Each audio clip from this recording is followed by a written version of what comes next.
From hospital to chickens. Dr. Daniel Masaba's journey from medicine to a 600-acre poultry empire. This is Kato Mukasa, and this is Ubuntu Global Connect. This is Ubuntu AI Money Academy show. Today, we're talking about Dr. Daniel Masaba's journey from medicine to a 600-acre poultry empire. Welcome to Ubuntu Show, where we tell the untold stories of Africa's competitive advantage. One man chose to hang up his stethoscope and pick up chicken feed. I graduated as a medical doctor, a dream profession and fantastic job for a lot of people all over the world. It's usually associated with one or both of two things: money and prestige, the noble profession of saving lives. Few people in the world would ever consider leaving it at a young age for anything, but I did. Yes, you heard me right.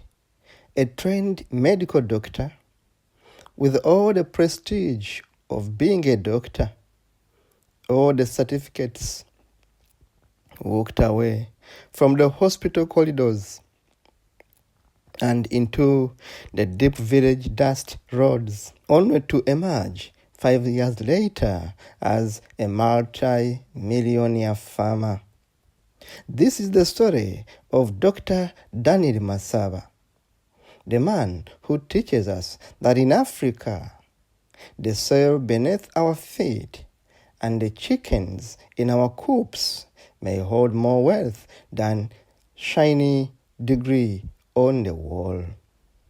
So, I've been farming for over 5 years, and in those 5 years, I've not only made millions of dollars in terms of revenue from the different farms, but I've built out 2 farms. One of them over 400 acres, another one 3 acres. And on those 2 farms, I've done combined over hundreds of thousands of chickens, producing millions of eggs. Those are table eggs that are consumed, and millions of day-old chicks that I've sold on the market. As an African proverb says, the wealth of a wise man lies in his granary, not in his pockets. So, our viewers at Ubuntu Global Connect and Ubuntu AI Money Academy, grab your pen because today's episode might just change how you see your future. Dr. Masaba didn't start with vast land or unlimited cash. He started with borrowed land from his father and just with about $5,000 in his savings. While most young professionals were rushing to Kampala or abroad, Dr. Masaba did the opposite. He went to the village. Why? Because in the city, competition was high, costs were higher, and profit margins were slim. In the village, things were different. Land was cheaper, feed was more affordable, and demand for eggs was booming. So initially, when I started out, I knew that I had to start a farm. And for me personally, I started the farm at a location which was ideally a location of my convenience. It's because I didn't have land anywhere, and as you might already know, starting a poultry farm or starting any form of farm usually requires land. You're not going to grow things in the air. Even air, you're going to put it over someone's land. So you're going to need some form of location somewhere. For me, because I didn't have land and I didn't know how to start the farm, I started the farm on my dad's land, and at that particular point it was a place of convenience. However, I was so lucky that it turned out to be one of those perfect places where I could start a farm, because the demand for the product at that time, it was eggs, was very high in the area. I completely had no idea until I started producing. That's number one. Number two, the supply of raw materials was not complicated because the farm was located quite far away from city centers. So it's in agricultural areas where people grow maize and all these kinds of things. So that's not something that I suffered over. And also also, because I was not in a place where there's a lot of farmers around, the competition was much lower for me. So it turned out to be a very, very good thing for me that I actually started my farm in that area. And earlier on, before I started the farm, I thought it would actually have been a great idea for me to start my farm in a city because I was 100% guaranteed of the market. But now that I've been in for a long time, I've actually realized that all around cities, the competition is usually much higher because everyone imagines that they're targeting the market and they should be close to that place. And unfortunately, it turns out to not be true because everyone goes to the same place and the competition turns out to be very high. Then the cost of the raw materials, because they need to be transported from really far to be brought to that area, usually is also very high. And so your profit margins usually just take a hit. He began with just 800 chickens. And from the very first batch, he minimized death.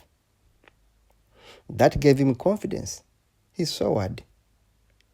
He realized that if you get it right the first time, the momentum carries you forward. In Africa, we have proverbs. The child who is not embraced by the village will burn it down to feel its warmth. Dr. Masaba, instead of running away from his village, he embraced the village and turned it into gold. There are communities, especially in rural areas, where people don't eat chicken. Yeah, they don't eat, broiler chicken and all this kind of stuff. The only thing that they want to eat is their local chickens. And so here you are, you come and produce for them a product. What is this product? Your product is, broilers. No one gives a damn about them. They only want their local chicken. So you need to be very, very careful. It's not only about your convenience. It's after I started, I had been lucky about this, that it actually turned out to be a great idea. Now, in addition to that, you have other things to consider. Things like, proximity to other farms. Yeah, the closer your farm is to other farms, the more likely it is that you'll get a disease outbreak on your farm. For me, my farm is quite isolated from other poultry farms, so it minimizes the risk of me getting disease outbreaks on my farm. But for a lot of other people, I've seen a lot of people's farms that are in places where there are too many poultry farms. It just gets is because you all interact in the same places. Probably it's the town, the small little town where people go to buy groceries and all that kind of stuff. All of you will meet in that area, and so it's quite easy for you to pick up diseases from this person, from this person, from this person, and bring them back to your farm. So if you can isolate your farm, keep it as far away from other people's farms as possible, it also minimizes the risk of you getting diseases. Since I got my first disease outbreak, I think it's been like 3 years now since I got a proper disease outbreak on the farm, and I believe one of the main reasons is because my farm is quite far from other farms. So the location of your farm plays such a huge role in your success. Fast forward 5 years later, what began with borrowed land has grown into a 600-acre empire. Thousands of chickens, millions of eggs, and more importantly, a system. At Ubuntu, we encourage you to create systems that will earn you millions of pounds.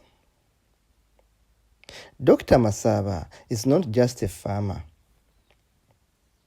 He is a businessman who understands one simple truth. Put the money where the money is. Instead of spending on fancy structures, he built cheaper chicken houses with iron sheets and poles. Instead of concrete walls, he used simple chain link fences. He reinvested heavily in chickens and quality feeds. Because at the end of the day, it is not the fences that lay eggs. It is the chickens that make you money. The lesson here is: prioritize essentials over appearances. Put your money where money is. Personally, every time I see people starting out farms, and I've experienced it with a lot of farmers, I've experienced it, with a lot of platforms. Of course, initially I was part of a lot of farming platforms, but also I interact with a lot of people who want to start farms, who want to do all these kinds of things. A lot of times when I get people who join the Farm Up Academy, with the Farm Up Academy, we are training people how to start and grow and scale their farms and minimize the risk of them failing the farm. When a lot of people do join and they're telling me their plans about what they are planning to start, and do on their farm, you'll find out that a lot of them were planning on investing a lot of money in the construction of the chicken house. Yeah, a lot of money. Now I'll show you guys. You can see my chicken houses right here. They're built from, iron sheet. It's poles. They're quite strong and sturdy, but it's not the most expensive material that you could utilize for building your chicken houses. Same exact thing with the breeder farm. When I started out, I said with chicken houses like this. Now that I have money coming in, I'm starting to, evolve and get better chicken structures. But I had to put the money where the money is. Where is the money? The money is not in the chicken structures. Yeah, the money is not in the fence. A lot of times you'll see someone who is starting a chicken house.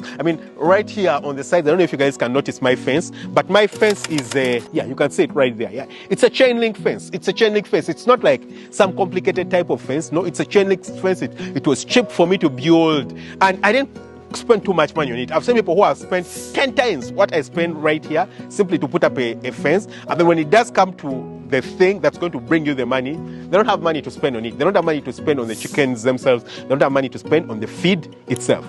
The thing that's going to give you the money when it does come to the farm is the chickens and it's the feed. And that's where most of your concentration needs to go. Your concentration shouldn't be on the chicken houses. Yeah, chicken houses don't give a damn about how nice and how beautiful and how cool the chicken house looks. Yeah, they don't care. As long as they can breathe and they have food and they can sleep comfortably, they are well and good. Yeah, they don't notice anything else. So you need to make sure that only the chicken house is comfortable, the place is comfortable. As long as you do have security on the area.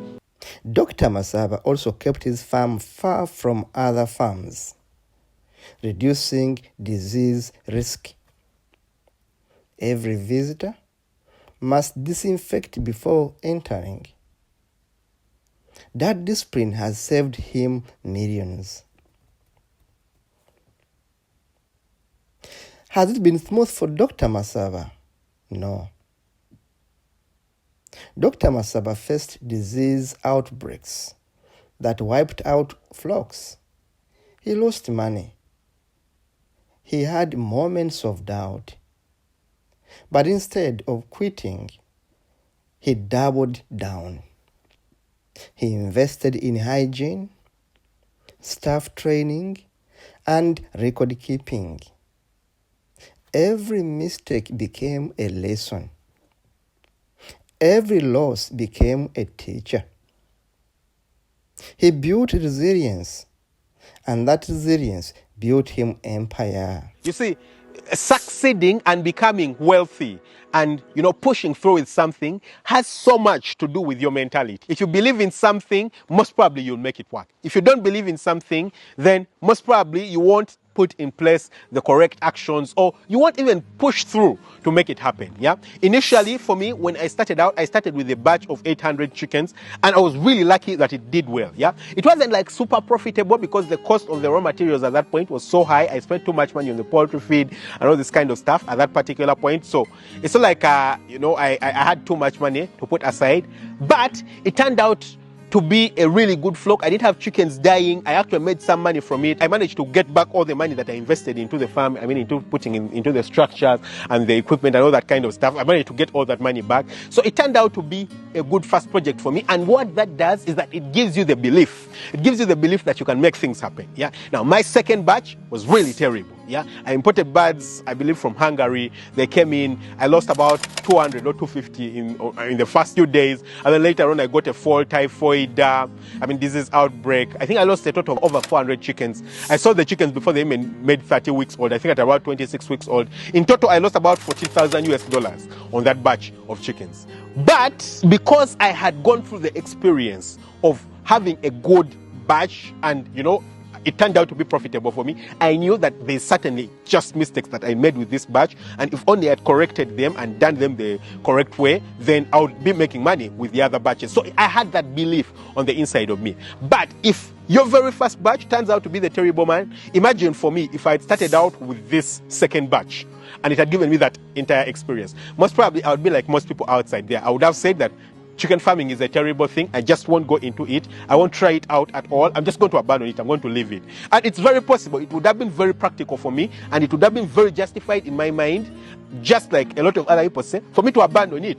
And because of that, I wouldn't be where I am right now. Yeah. So it is very, very important for you that your very first batch is actually a batch that you do really well. Implement everything in that batch really well. Follow the correct guidelines. Follow the correct principles, so that you do everything very well, so that the batch don't disappoint you. Because if they disappoint you, most probably you're going to give up, and then all the subsequent batches that you could have done, everything else that could have happened in the future will be gone. Simply because your mindset has been corrupted, because you've done the first batch the terrible way. In Africa, our ancestors have taught us proverbs. My grandfather told me, smooth seas do not make skillful sailors. Smooth seas do not make skillful sailors. It was tough for Masaba, as it is tough for me and you, but he made it. Dr. Masaba started the Farm Up Academy. Dr. Masaba didn't stop at making money. He started the Farm Up Academy, a place where he trains especially people, graduates that want to start farms in a smart way. If you want to farm smart, Dr. Masaba is my recommendation. His message is simple, and my message is simple too. Degrees are important, education is important, but degrees are not enough. Don't just wear your degree like an ornament. Use your knowledge, but be flexible to step outside the box. At Farm Up Academy, Dr. Masaba teaches you the following. He teaches how to start small and scale. He teaches how to minimize chicken death in your first batch. He teaches how to focus on loyal customers, not just numbers. He teaches how to run farming as a business, not as a hobby. The problem is, most people do business as a hobby. Business must be done as a business. Now, this is really important because it helps you in the low times. It helps you in the times where business becomes bad. Now, I want to tell you that those times are going to come. I mean, don't be deluded to think that business is going to run smoothly. Everything is going to be running very well. I personally have been doing this farming thing for at least 5 years right now, and I can say confidently that I have experienced very well and properly what it feels like to be in the market. So I understand that the market can, sometimes fluctuate. It will go down. Sometimes the demand will come up. Yeah. Now, the worst mistake you want to make is to not build a loyal base of customers. And how do you not build a loyal base of customers?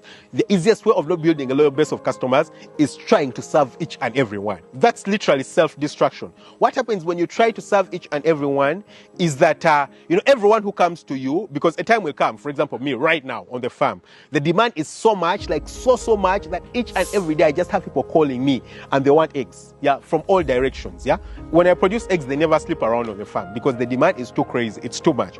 But then a while back, I had a point where the demand was really low. I mean, my store was full of eggs, completely full of eggs. I had to keep buying extra trays to be able to keep these eggs around, And those times come, those times will always be there. So it is very, very important that you understand that the low times will come. Now, when these low times you come, that's when having this faithful base of customers actually plays a very, very critical role, Because if you haven't built a faithful base, what's going to happen is that, when the times come when the prices really drop low, people start looking for customers. And you are going to try to, steal, your customers from you. They'll go and offer them the eggs at lower prices. They'll go and tell them, I'm going to start delivering the eggs for you and all this kind of stuff. But if your customer knows that you're the kind of person who has been reliable, even at the times, because usually what happens is that at times like this, when the eggs are nowhere to be found and everyone is looking for the eggs, people will come to you. People will offer you. I mean, even just right now, I just had someone call me and they're like, hey, can you deliver for me? Can you provide me with 1,000 trays every week? I'll be able to come and pick them. I can easily tell them that, hey, good. Yeah. I mean, someone is going to come and pick them from my store and things like that. It reduces a lot of costs for me. It's just one client, 1,000 trays of eggs. Well and good. I mean, one big client, I'll take this. But the problem with that is that you're going to take up these clients, but these are whores. Let's call them whores. Yeah, these are whores. Yeah, they're prostitutes in terms of clients. Yeah, they only come to you when they have difficulty getting eggs in their area or when the prices are low. And most probably they're going to look for like the lowest price. Yeah, and then when a time comes when the prices drop in another area or the eggs are in great supply, they run away from you and go to another area. And so what's going to happen is that you're not going to have a faithful base. I mean, prostitutes are not a faithful base. Yeah, you don't rely on a prostitute and be like, this kind of person, I trust that this is the person who's going to be with me. No, they're going to look for someone else. For them, it's for financial benefit. Yeah, same exact thing when it does come to eggs. It will be, for them, it will sincerely only be financial benefits, and they'll only go for the next person who provides for them, better conditions than you. But if you build a proper base, so just a few customers who you provide consistently for, these are people who are going to be present for you, even when the times are really low. Through Dr. Masaba's YouTube channel, which I'm going to encourage you to check out. He shares free farming knowledge. He has become not only a farmer, but a mentor, shaping a new generation of African agripreneurs. Here is the takeaway from Dr. Masaba. What can we learn from Dr. Masaba? Number 1, start small. Start smart. Start small. Start smart. You don't need billions to begin. He began with about $5,000 he had saved as a medical doctor. Number 2 lesson you can learn is put money in essentials, not appearances. Put money in essentials, not appearances. A chicken house doesn't need chandeliers. Don't put so much money into building a chicken house. Put money into the chickens and the feeds. Number 3 takeaway from Dr. Masaba is location matters. Your location matters. The village gave him lower costs, less competition, and high return on investment. Number 4, we learned that it is important to be resilient. Build resilience. Disease outbreaks will come. Discipline will save you. Number 5, teach others. Teach others. Real wealth is multiplied when you share knowledge. Now, I want to tell you that your feed cost will be between 70 and 85% of the cost of running your farm. For me, in this place, it's about 82%. Yeah, that's the feed cost in my expenses. Feed cost is about 82% of all my costs. Can you imagine how crazy that is? Really, really crazy. Yeah. So if you don't deal with your feed really well, you're going to be in trouble. Now, what are the different things that you actually do when it comes to dealing with feed? Now, one of the things is not making your feed the correct way. The performance of the chickens depends entirely, I wouldn't say entirely, but very greatly on how you deal with them in terms of the feed. If you don't give them the correct nutrients, the correct nutrient requirements, everything else is going to go haywire. They won't start laying their eggs on time. When they start laying their eggs, their peak will be very low. So if you expect 90%, you're going to end up maybe at 84%. That would be your peak. And then even when they reach the peak, they'll start dropping off really quickly. So they reach 84%, and then in about 2-3 months, they're already coming down to 75%. So, and then the eggs will be really small, and all those things are things that are not desirable by the market. Yeah. So you want to make sure that you deal with the feed very correctly by giving them the correct feed. Giving them the correct feed means giving them feed that makes the correct way. But number 2, giving them feed that's not, that's not diseased. Feeds that have the correct nutrients, but they also don't have sicknesses, they don't have pathogens, they don't have, all this kind of stuff. It is very, very important that you do things the correct way, that you do and implement these things the right way. My grandmother said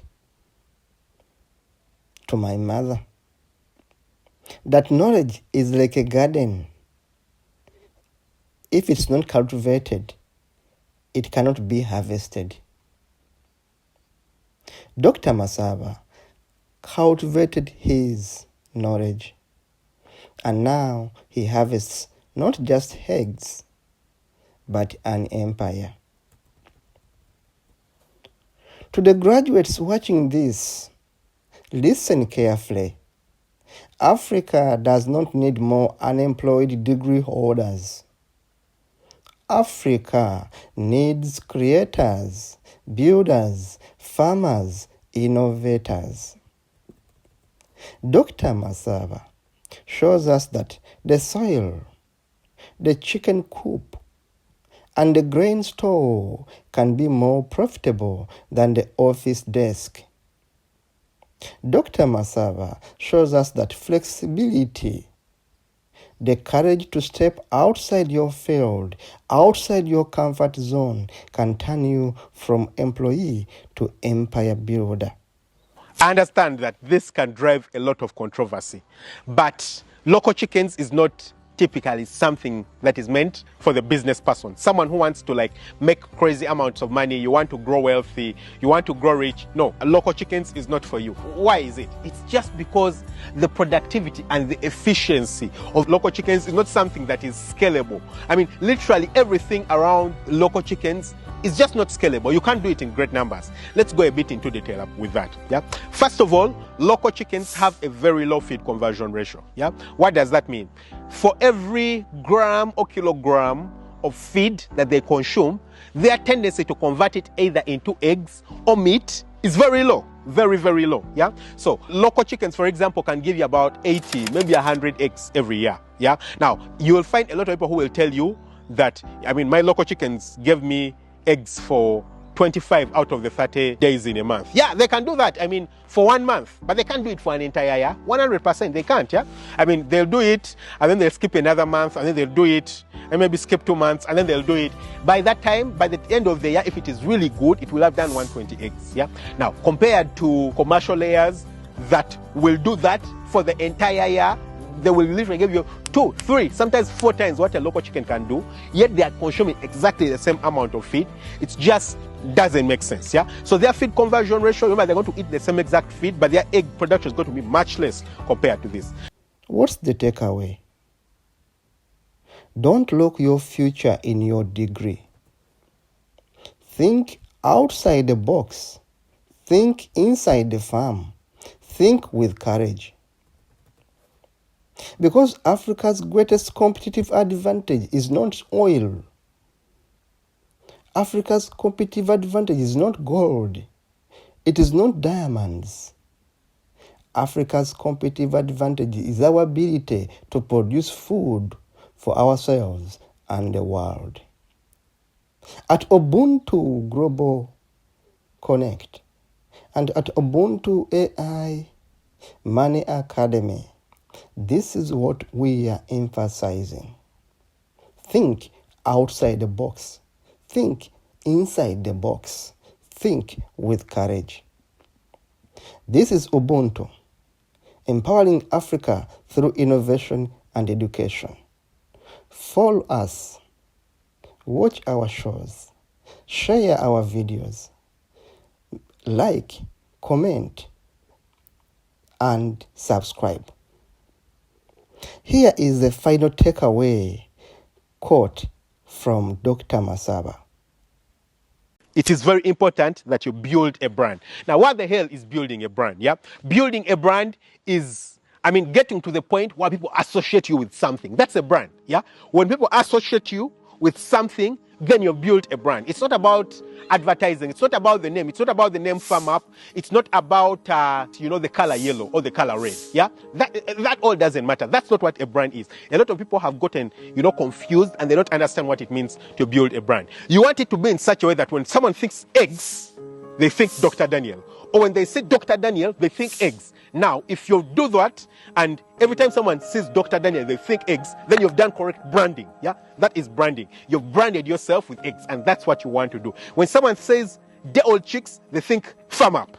Yeah, then you've done correct branding, and it brings you, the right results. So make sure that you pay focus to branding right from the very beginning. Very difficult for you to build a business and actually become rich and wealthy if you're doing stuff alone. Very, very difficult. I would say absolutely difficult for you to do that. Yeah, completely difficult. So how then do you empower other people? You need to make sure that right from the word go, right from the beginning, you start empowering people. So if you're going to build something that lasts, something that can work when you're present and when you're absent, then 100% you need to make sure that you train other people, mentor them to do the things the correct way. Yeah? Have the correct people on the farm, build the correct team, build the correct work ethic around the area. Let them understand how you do things. Let them understand how, to fill in reports, how, to send you the correct information, all this kind of stuff. You need to make sure that you train them on how to do it, and once they learn, then it becomes quite easy for you to scale it up, because you just need to do more of the very same thing. So besides mentoring people,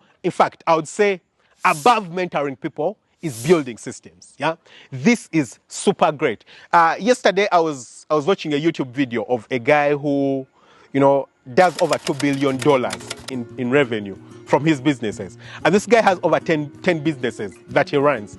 And, they were interviewing him and asking him, how do you manage to run 10 businesses? How? I mean, these are multi-billion-dollar businesses. And he just said, I'm a master at building systems. Biosecurity are the things that we do and the things that we don't do on the farm to prevent introduction of diseases on the farm.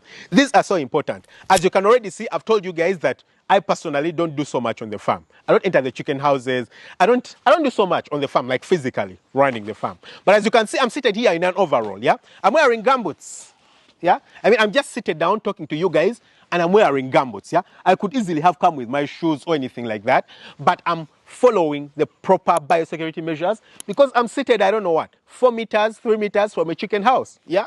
And I could have a disease that I could bring to them. I'm the farm owner, but I care, of course, to ensure that I don't have diseases that come in because they could kill the business, yeah? So you want to make sure that you follow the proper biosecurity. And guys, following proper biosecurity is much harder than you can imagine, but also much easier than you can imagine. You see, we always say that prevention is better than cure. With biosecurity, you're trying to do prevention. You're trying to prevent diseases from coming in on the inside. Of course, the first thing we talked about, that's come to biosecurity, is placing the farm as far away as possible from other farms, yeah? That's just one thing. But the other things that you need to think about are a lot of the limiting things that you carry out on the farm, yeah? A lot of the things. Now, with the Farm Up Academy, there are about 25 tips or 25 biosecurity things that you need to implement on the farm. A lot of them really great, but some of the things that you need to think about, and the ones that a lot of people make mistakes about, is allowing friends and family and relatives and any Tom, Dick and Harry who wants to visit the farm to come over on the farm, yeah? For me personally, a lot of people actually hate my manager, and they don't like him. Why? Because they're like, hey, I'm doctor's cousin, I'm doctor's uncle, I'm doctor's grandfather, I'm doctor's father, my very father, and you're not letting me come into the farm? How the hell, who do you think you are?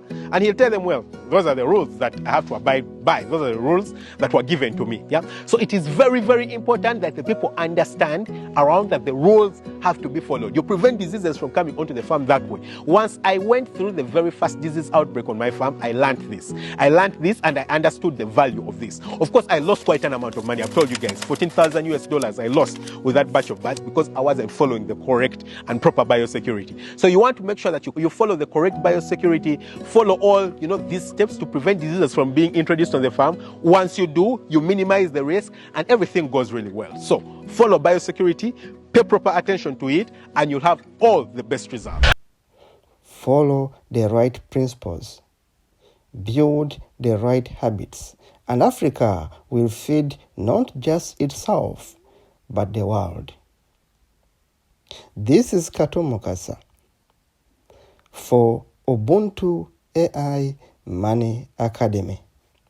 See you in the next show.